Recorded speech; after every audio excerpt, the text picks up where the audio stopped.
2-4, Part 1, Parallel Lines. We're going to do this in two separate lessons. This lesson was about parallel and perpendicular. We're going to start with parallel first.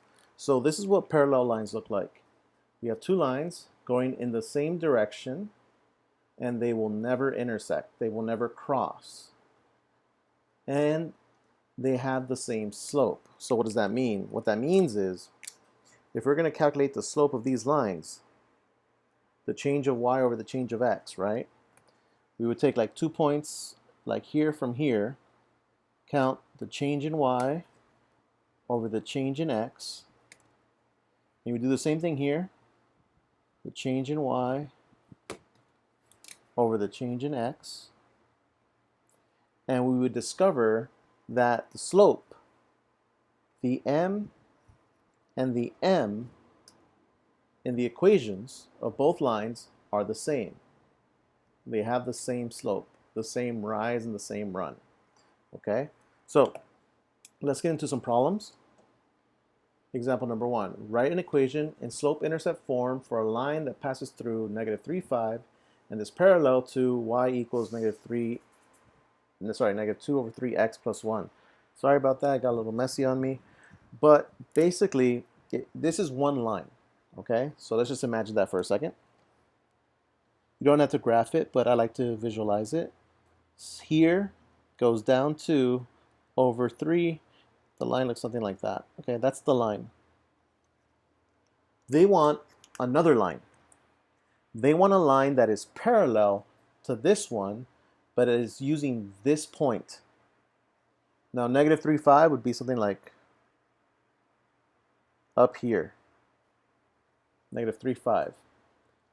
Okay, and they want an equation for that line. Okay, so you are looking for a new line that is parallel to that line that they gave me. Okay, so we're going to make a new equation. Now, what would these two lines have in common? Well, because they're parallel, the slope here would be identical to the slope here. So I have y equals -2/3 x plus b. Okay, so we're only missing one thing then. We're missing the y-intercept. Now, how do we find the y-intercept? Well, we have to plug in a point. If we have to find b, right, we want to find out what b is. We're looking for what is equal to b. Okay, it looks like it's going to be a positive number up there. But because I'm not using the graph, because I'm using an equation, I got to figure this out mathematically. So here's what I'm going to do. I'm going to take these 2 points, x and y, and I'm going to plug them in for x and for y. So 5 is y, and -3 is x. Okay, I am plugging them in to the equation.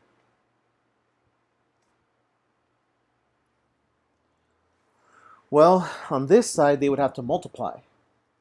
So I would multiply -2/3 times -3. Oh wait, it's a fraction and a fraction. So I should probably write this as a fraction too.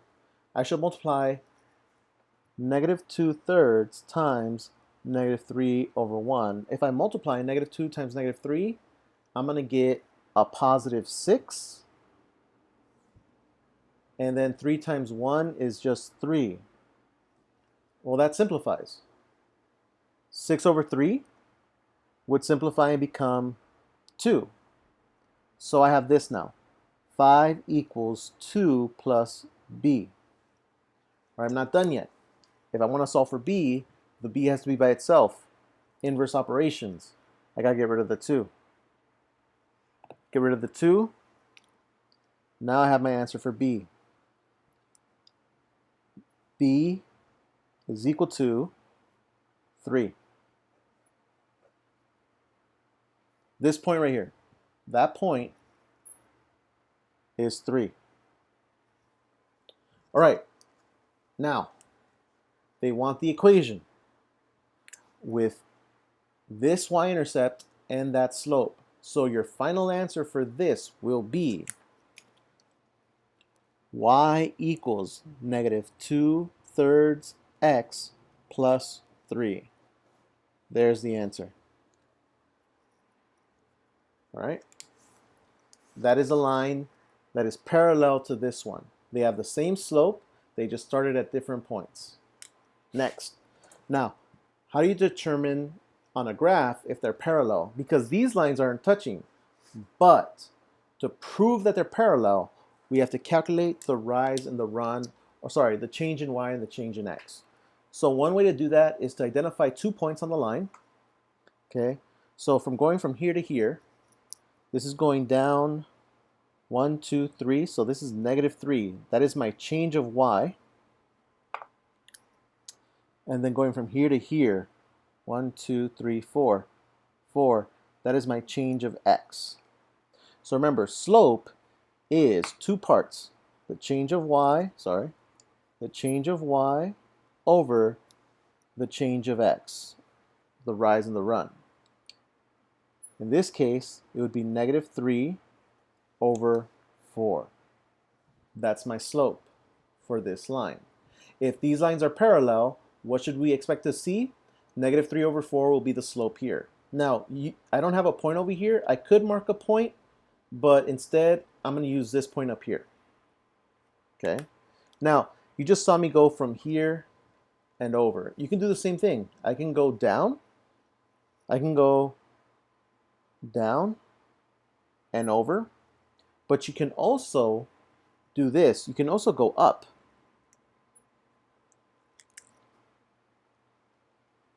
You can go up and over. So you can find the slope either way. All right? It's really up to you.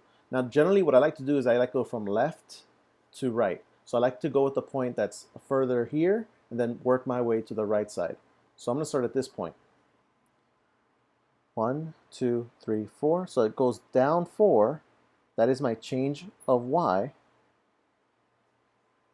And my change of x, 1, 2, 3, 4, 5. Oh, 5 is my change of x. Okay, so my slope here, the slope for this line, the change of y was -4, and the change of x was 5. Uh-oh. Even though they look parallel, they are not. They are not parallel, ladies and gentlemen. We cannot call these parallel lines because the slopes right here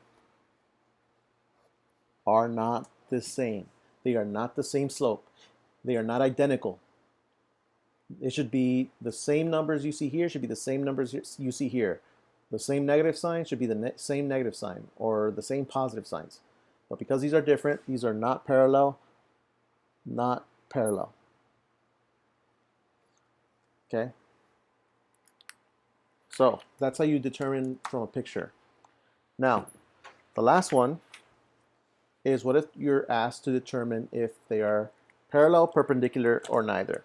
So guys, I'm going to go over perpendicular in the next lesson. So we're going to skip this one right now. We're just going to talk about if it's parallel or neither, if it's not parallel. Okay, so what you're looking at is you have these two equations. Now this one is in y-intercept form, right? Y equals mx plus b. And, sorry, slope-intercept. And this one is in point slope. Now, what we're looking at is the slope. We're going to identify what the slopes are. So when we look at their slopes, I see that the slope here is 2 and the slope here is 2. So these two lines, these two different lines are indeed parallel. They are parallel because they have the same slope. I don't have to graph it. They have the same point. Okay, now here, this is where it gets a little complicated. There's two kinds of equations. Now again, we have y-intercept, sorry, slope-intercept. I keep saying that, I don't know why. Slope-intercept, slope-intercept. And here we have standard form. Okay, now this one is a little bit trickier because I know what the slope is here. It's -1/3. None of these numbers are slope. So what I have to do is I have to find the slope of this line to compare it to this line. So guys, we're going to change this. We're going to make this equation look like that one. We're going to change standard to slope intercept. So what do we want? We want the y by itself. We want this to be y equals, and that's it. So how do we do that? Inverse operations. We're going to move the 6. Okay. That'll cancel out the 6x. You'll be left with 2y equals 3 minus 6x. Now do not write negative 3x. These are not like terms. You cannot combine these. So what I'm going to do is I'm going to write them separately. Now I like to write it like this because I want it to look like mx plus b. So instead of doing 3 minus 6x, I can write negative 6x plus 3. Okay. Next, that 2 has to go away. So this 2 is multiplying. So I got to do the opposite of multiplying, which is divide. I divide everything by 2. So when I do that, y is by itself, which is what I want. I get negative 3x. And I get 3/2. Okay, so are these parallel? Well, let's look at the slopes. Let's look at our slopes. This one is negative 1/3, and this one is negative 3. Those are not the same numbers. They're the same signs, but they are not the same numbers. 1/3 does not equal negative 3. So these are not parallel. If they were both negative 3, or if this was a negative 1/3, that would be a different story. But right now, they're not the same, so they're not parallel. And that's it, guys. That's parallel lines.